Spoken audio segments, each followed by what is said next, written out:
حضرت یعقوب علیہ السلام کا جب اس دنیا سے جانے کا وقت قریب آیا، کیونکہ یہ دنیا ہے اور یہ دنیا فانی ہے، اس دنیا سے ہر انسان کو، ہر ذی روح کو، جس کے اندر جان ہے، اس کو فنا ہونا ہے۔ چونکہ حضرت یعقوب علیہ السلام بھی انسان تھے اور وہ اللہ تبارک و تعالیٰ کے برگزیدہ نبی تھے، جب ان کا دنیا سے جانے کا وقت قریب آیا، ان کنتم شہداء اذ حضر یعقوب الموت، جب حضرت یعقوب علیہ السلام کا دنیا سے جانے کا وقت قریب آیا تو انہوں نے اپنی اولاد کو بلایا، اپنے بیٹوں کو بلایا اور پوچھا ما تعبدون من بعدی، کہ تم عبادت کس کی کرو گے؟ آپ اندازہ کیجئے کہ حضرت یعقوب علیہ السلام نبی تھے، برگزیدہ نبی تھے، باپ حضرت اسحاق علیہ السلام وہ بھی نبی تھے، بیٹا حضرت یوسف علیہ السلام وہ بھی نبی تھے، دادا حضرت ابراہیم علیہ السلام وہ بھی نبی تھے۔ جب ان کا دنیا سے جانے کا وقت قریب آیا تو اپنی اولاد کو بلا کر کے پوچھ رہے ہیں کہ ما تعبدون من بعدی، تم عبادت کس کی کرو گے؟ تمہارا عقیدہ کیا ہوگا؟ لوگوں نے بیک زباں ہو کر کے فرمایا قالوا نعبد الہک و الہ آبائک، ہم تو آپ کے معبود، آپ کے آباء و اجداد کے معبود حضرت ابراہیم اور حضرت اسماعیل علیہ السلام کے خدا کی عبادت کریں گے، ونحن لہ مسلمون، اور ہم اسی کے فرما بردار ہیں۔ میری ماں اور بہنوں، ایک باپ جو ہوتا ہے، ایک ماں جو ہوتی ہے، وہ اپنی اولاد کے لیے پوری زندگی کھپا دیتی ہے، اپنی اولاد کے لیے پوری زندگی کھپا دیتی ہے کہ اس کا کاروبار ٹھیک ٹھاک ہو جائے، اس کی شادی بیاہ اچھے گھرانے میں، اچھے خاندان میں ہو، اس کا مکان جو ہو خوب بلند و بالا ہو، خاندان کے اندر سب سے زیادہ عزت ہماری اولاد کی ہو۔ یہ تمام فکریں ایک ماں اور باپ کو اپنی اولاد کے معیشت کو صحیح کرنے میں گزر جاتی ہے۔ پوری زندگی جب تک ماں باپ اس دنیا کے اندر جیتا ہے، اس کی سانس چلتی ہے، آخری سانس تک اس کو یہی فکر ہوتی ہے کہ میری اولاد کی زندگی کسی طرح صحیح راستے پر چلی جائے۔ لیکن حضرت یعقوب علیہ السلام کا جب اس دنیا سے جانے کا وقت قریب آیا تو انہوں نے یہ فکر نہیں کی کہ تمہاری اولاد کیسی ہوگی، تمہارا کاروبار کیسا ہوگا، تمہارا خاندان کیسا ہوگا، تمہارا شادی بیاہ کہاں ہوگا، اس چیز کی فکر نہیں کی، بلکہ فکر یہ کی کہ تمہارا عقیدہ کیسا ہوگا، تمہارا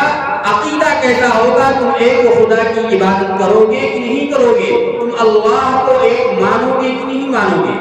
یہ حضرت یعقوب علیہ السلام کا دنیا سے جانے کے وقت اپنی اولاد کے بارے میں فکر تھی۔ آج کتنے ماں باپ ایسے ہیں جو اپنی اولاد کی فکر کر رہے ہیں؟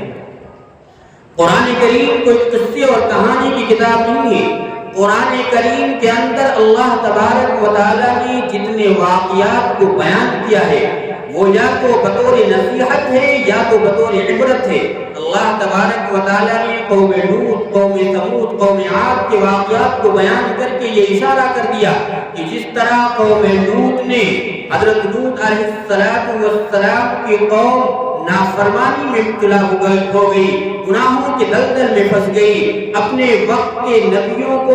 قتل کر دیا، اپنے خدا کی بات کو ماننے سے انکار کر دیا، ان کو جو کتاب دی گئی اس کتاب کو جلا کر کے خاک کر دیا، تو ان پر اللہ تبارک و تعالیٰ نے عذاب نازل کیا، اور ایسے عذاب نازل کیا کہ پوری کی پوری قوم تہس نہس ہو گئی۔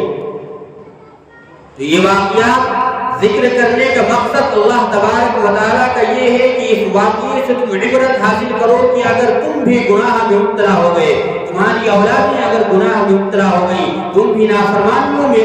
اتر آئے، تم بھی اگر خدا کا انکار کر بیٹھے، تم بھی اگر اپنے رسول کی نافرمانی پر اتر آئے، تمہارے اوپر بھی عذاب مسلط کر دیا جائے گا۔ ٹھیک اسی طرح حضرت یعقوب علیہ السلام کے واقعے کو ذکر کرنے کا مقصد یہ ہے کہ جس طرح انہوں نے اپنی اولاد کے بارے میں فکر کی، ٹھیک اسی طرح تمہیں بھی فکر کرنی ہے، تمہیں بھی اپنی اولاد کے تعلیمات کے بارے میں فکر کرنی ہے، تمہیں بھی اپنی اولاد کی صحیح تربیت کے بارے میں فکر کرنی ہے، تمہیں بھی اپنی اولاد کے عقیدے کے بارے میں فکر کرنی ہے۔ کہیں ایسا نہ ہو کہ تم بھلا جاؤ اپنی اولاد کو۔ اللہ کے نبی علیہ السلام نے فرمایا کلکم راع و کلکم مسئول عن رعیتہ، کہ تم میں سے ہر ایک نگراں ہے، اور جو نگراں ہے اس کے ماتحت جو ہے، اس کے ماتحت میں جتنے افراد ہوں گے، کل میدان محشر میں اللہ تبارک و تعالیٰ کے سامنے جب حاضری ہوگی تو اس کے ماتحت کے بارے میں سوال کرے گا۔ ایک ماں باپ جو ہوتے ہیں اس کے ماتحت میں کون ہوتا ہے؟ اس کی اولادیں ہوتی ہیں۔ اگر ہم نے اپنی اولاد کو صحیح تربیت نہ کی، ہم نے اپنی اولاد کو صحیح راستہ نہ دکھلایا، ہم نے اپنی اولاد کو قرآن و حدیث کی تعلیم نہ دلوائی، ہم نے اپنی اولاد کو، ہم نے اپنی بیٹوں اور بیٹیوں کو اما عائشہ صدیقہ رضی اللہ تعالی عنہا کی سیرت کو نہ پڑھایا، حضور اکرم صلی اللہ علیہ وسلم کی سنت کو، ان کی زندگیوں کو اندر داخل نہ کیا، تو کل جب اس دنیا سے ہم رخصت ہو کر جائیں گے، اللہ کے سامنے حاضری ہوگی، تو اللہ تبارک و تعالی ہم سے پوچھے گا کہ ہم نے تمہیں اولاد دی تھی، ہم نے تمہارے ماتحت میں 2 بیٹیاں دی تھی، ایک بیٹا دیا تھا، تم نے اس کی صحیح تربیت کی کہ نہیں کی؟ اگر اس دنیا کے اندر ہم نے ان کو صحیح تربیت کی، اگر ہم نے اس دنیا کے اندر صحیح راستہ ان کو دکھلایا، تمام مصیبتوں اور تمام معیشتوں سے بچا کر کے، تمام گناہوں سے بچا کر کے اللہ کے راستے پر لگا دیا، دین کے راستے پر لگا دیا، تو کل اللہ تبارک و تعالیٰ جو ہم سے پوچھے گا تو ہم اس کے سامنے جواب دے دیں گے کہ اللہ جو تو نے بات بتائی تھی ہم نے اپنی اولاد کو باتیں بدلائی، لیکن کیا ہم اپنی اولاد کی فکر کر رہے ہیں؟ میری ماؤں اور بہنوں، آپ اندازہ کیجئے کہ آج کے دور میں حالات اتنے خراب ہیں، اتنے برگزیدہ، اتنے خراب، اتنے پیچیدہ حالات ہو گئے ہیں کہ ماؤں اور بہنوں کا باہر نکلنا دشوار ہو گیا ہے۔ اسکول اور کالجوں کے اندر جو لڑکیاں تعلیم حاصل کر رہی ہیں، اسکول اور کالجوں کے اندر جو لڑکیاں تعلیم حاصل کر رہی ہیں، آج ان کا حال یہ ہے کہ ان کی زندگی سے دین نکل چکا ہے، ان کی زندگی سے رسول اکرم صلی اللہ علیہ وسلم کی سیرت نکل چکی ہے، اور نتیجہ یہ نکلا ہے کہ وہ مرتد ہو کر کے غیروں کے ساتھ جا رہی ہیں۔ روزانہ آپ خبریں سنتی ہوگی کہ فلاں شہر کی لڑکی مرتد ہو کر ہندو کے ساتھ شادی کر لی، فلاں شہر کی لڑکی غیر مسلم کے ساتھ چلی گئی۔ ابھی کل کی خبر ہے بریلی شہر کی کہ ایک مسلمان کی لڑکی تھی، مسلمان تھی، وہ بھی تعلیم یافتہ تھی، اس نے ایک ہندو لڑکے کے ساتھ شادی کر لی۔ جب اس نے اس کو قتل کر ڈالا، مار ڈالا، تو اس کا جنازہ اس کے گاؤں میں لایا گیا، لیکن اس لڑکی نے اپنے گھر والوں سے یہ وصیت کی تھی کہ جب میرا انتقال ہو تو مجھے دفنانے کا جو ریتی رواج مسلمانوں کے اندر ہے، جو اسلام کا ریتی رواج ہے، اس ریتی رواج کے مطابق ہمیں دفنایا جائے۔ لیکن جتنے بھی علماء تھے، جتنے بھی ذمہ داران تھے، انہوں نے انکار کر دیا کہ ہم تمہارے جنازے کی نماز نہیں پڑھائیں گے، نہ کسی کو پڑھنے دیں گے، اور نہ اپنے قبرستان کے اندر دفن کرنے دیں گے۔ ابھی یہ کل کا واقعہ ہے۔ کیوں ہو رہا ہے؟ آج مسلمانوں کی لڑکیاں کیوں مرتد ہو رہی ہیں؟ آج مسلمانوں کی مائیں اور بہنیں کیوں مرتد ہو رہی ہیں؟ وہ صرف اس لیے ہو رہی ہیں کہ ان کے اندر دین کی تعلیم ہے۔ اگر اس لڑکی کے اندر خدا کا خوف ہوتا، اگر اس لڑکی کے اندر اللہ کی وحدانیت ہوتی، اگر اس لڑکی کے اندر رسول اکرم صلی اللہ علیہ وسلم کی زندگی ہوتی، تو کبھی مرتد نہیں ہوئی ہوتی۔ میری ماں اور بہنوں، آج حالات بہت خراب ہیں۔ ان نازک حالات کو سامنے رکھ کر کے ہمیں اپنے قدم کو بڑھانا ہے۔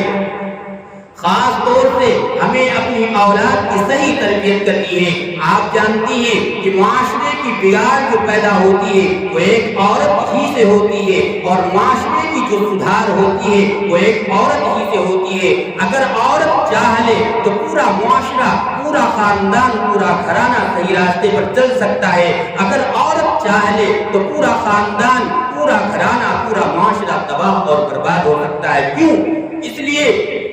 کہ ایک مرد جو ہوتا ہے، مرد کی حکومت جو ہوتی ہے گھر کے دروازے تک ہوتی ہے، اور عورت کی حکومت جو ہوتی ہے وہ گھر کے اندر ہوتی ہے۔ گھر کے اندر عورتوں کی بات چلتی ہے۔ اگر عورت چاہ لے کہ ہم اپنے آپ کو صحیح راستے پر لائیں گے اور اپنی اولاد کو صحیح راستے پر لے جائیں گے تو کبھی وہ خاندان دوسرے راستے سے نہیں ہو سکتا، دوسرے راستے پر نہیں جا سکتا ہے، کبھی اس کی اولاد غلط راستہ اختیار کر سکتی ہے۔